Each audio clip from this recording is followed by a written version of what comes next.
Hello friends, how are you? Today I am here with part 3 of evolution of 12th standard. Today's topics for discussion are theory of natural selection, examples of natural selection, adaptive radiation, Lamarck's theory of evolution, mutation, the curve of evolution, and views of Darwin and Hugo de Vries. First topic is about theory of natural selection. Theory of natural selection was proposed by Charles Darwin. He made a sea voyage round the world in a sail ship named HMS Beagle. According to him, various observations were made. First observation was that the living organisms existing now share similarities among themselves as well as the life forms that existed millions of years ago. It was also observed that there has been gradual evolution in the life forms and had been extinction also. Variation also arises within the population. Those individuals who are adapted more with natural condition increases in number and survive better. But those who are less adapted with natural condition, then they do not increase their number more. This is only due to the reproductive fitness, and such organisms increases their progeny more as compared to the others, and it is called survival of the fittest. The organisms which are selected by nature are called natural selection. Branching descent and natural selection are the two key concepts of Darwin theory of evolution. And the rate of appearance of new forms is related to the lifespan or life cycle of an organism. On the basis of genetic basis, the organisms are selected by nature and they are able to evolve. Next topic is about examples of natural selection. In this, first is industrial melanism. This concept is nicely explained and it is interesting also. It has been observed that before industrialization in England, most of the moths were white or dull grey colored being. The habitat of these moths were trees covered with lichens. As you know that lichens are good sign of pollution indicator. They are present in pollution free area. So before industrialization there was no pollution.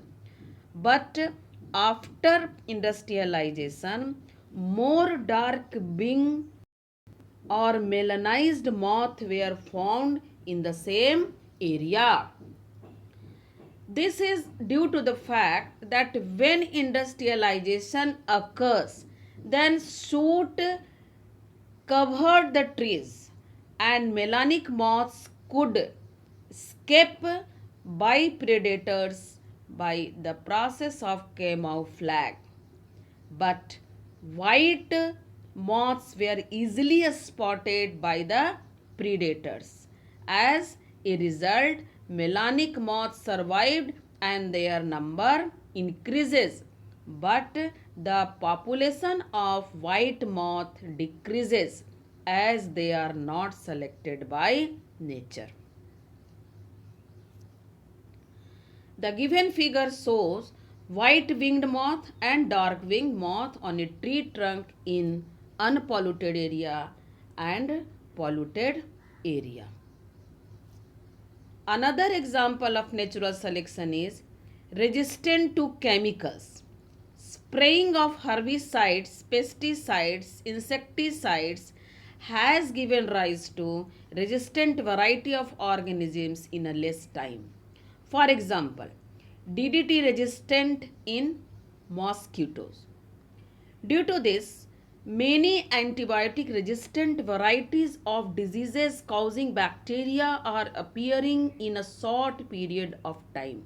And this type of evolution is called anthropogenic action, and the process is called a stochastic process.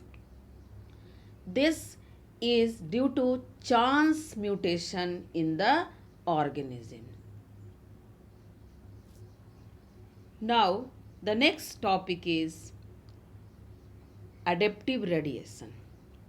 Adaptive radiation is the evolutionary process in which an ancestral stock, an ancestral stock give rise to new species in a given geographical area, but they starting from a point and literally radiating to different geographical areas or habitats.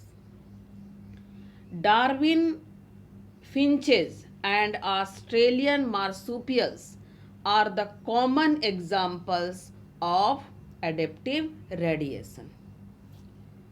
So let us see the examples of adaptive radiation. First is about Darwin finches. Darwin observed small black birds in Galapagos Islands. He found that there were many varieties of such birds in the same island. He called these birds finches. This is due to the fact that they originated from a common ancestral seed-eating stock and then radiated to different geographical area and have undergone adaptive changes, particularly in the type of beak. Here you can observe the variety of beaks of finches that the Darwin found in Galapagos Island. Next example of adaptive radiation is Australian marsupials. In Australia, number of marsupials have evolved from an ancestral stock and all are different from other. This adaptive radiation is called convergent evolution. In the given figure, you may observe the adaptive radiation of marsupials of Australia. You can see here that different marsupials have originated from common marsupial ancestral stock. The different marsupials are Tasmanian wolf, tiger cat, banded anteater, marsupial rat, kangaroo, wombat, bandicoot, koala, marsupial mole and sugar glider. It has been seen that placental mammals of Australia show parallel evolution as they have evolved from other marsupial mammals. They show the resemblance we can see in the examples listed here. You can see here that Australian marsupials, that is marsupial mole, and placental mammal, that is mole. Numbat or banded anteater is the Australian marsupials, whereas Anteater is the placental mammal. Like that, marsupial mouse is the Australian marsupial, whereas mouse is the placental mammal. Spotted cuscus is the Australian marsupial and lemur is the placental mammal. Flying flanzer, flying phalanxer, sugar glider also called as, is the Australian marsupial and flying squirrel is the placental mammal. Tasmanian tiger cat is the Australian marsupial, whereas bobcat is the placental mammal.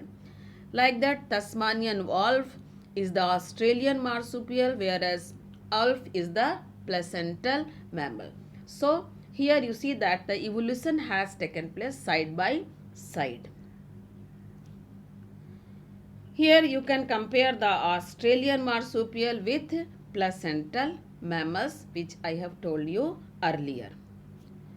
Now, the next topic is Lamarck's theory of evolution. Lamarck's theory is based on use and disuse of organs. What does this mean? It has been seen that those organs which are used more, then they develop more. But the organs which are not used, then they become vestigial.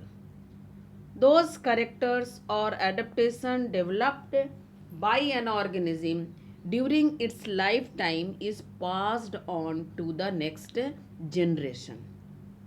For example, long neck of giraffe.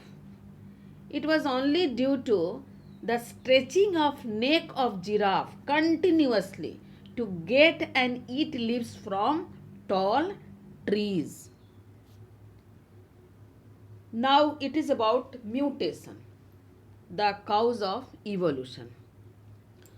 Hugo de Vries proposed mutation theory of evolution. Mutation means sudden abrupt heritable change in the individual. Hugo de Vries worked on evening primrose, a flower. He found that mutation leads to a speciation and it is called saltation. So saltation means a single step mutation. Now let us see the differences between the views of Darwin and Hugo de Vries. According to Darwin, variations are small and directional. But according to Hugo de Vries, mutations are random, large and directionless. According to Darwin, evolution is gradual, slow, occurs over number of generations. But according to Hugo de Vries, single step mutation, that is called saltation, causes speciation. So this is all about today's session. Thank you. And for any kind of doubts, please write your question in comment section.